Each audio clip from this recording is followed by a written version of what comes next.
Islamic studies কিতাবুল ইলম part 12। রাসূল সাল্লাল্লাহু আলাইহি ওয়াসাল্লাম যখন কোনো সম্প্রদায়ের কাছে আসতেন তখন কি করতেন? তিনবার সালাম করতেন।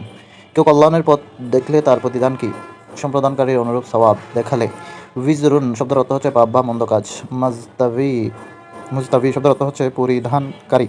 সর্বপ্রথম কে হত্যার প্রচলন করেছিলেন? আদম পুত্র কাবিল। ইলম অন্বেষণ কারীর জন্য ফেরেশতা কি করে? ফেরেশতা তাদের ডানা বিছিয়ে দেয়। সমুদ্রের গভীরের মাছ কার জন্য ক্ষমা প্রার্থনা করে? জ্ঞানী ব্যক্তির জন্য। জ্ঞানী ব্যক্তির জন্য কারা ইস্তেগফার করে? আসমান এবং জমিনে যা কিছু আছে। একজন আবেদের উপর একজন আলেমের মর্যাদা কেমন? পূর্ণিমার রাতে সকল তারকার উপর চাঁদের মর্যাদা যেমন। আলেমরা কাদের উত্তরসূরি? নবীদের। আলেমরা নবীদের কিসের উত্তরসূরি বা উত্তরাধিকারী? জ্ঞানের। নবীদের পরিপূর্ণ উত্তরাধিকারী গ্রহণ করা যাবে কিসের মাধ্যমে? জ্ঞান অর্জনের মাধ্যমে। মদিনা থেকে দামেস্কে এসেছিলেন যে ব্যক্তি, তিনি তার কাছ থেকে হাদিস শিক্ষা গ্রহণের জন্য। আবু দারদা রাদিয়াল্লাহু তাআলা আনহু থেকে। আলেমের মর্যাদা আবেদের তুলনায় কেমন? রাসূল সাল্লাল্লাহু আলাইহি ওয়াসাল্লামের মর্যাদা সাধারণ সাহাবীদের তুলনায় যেমন।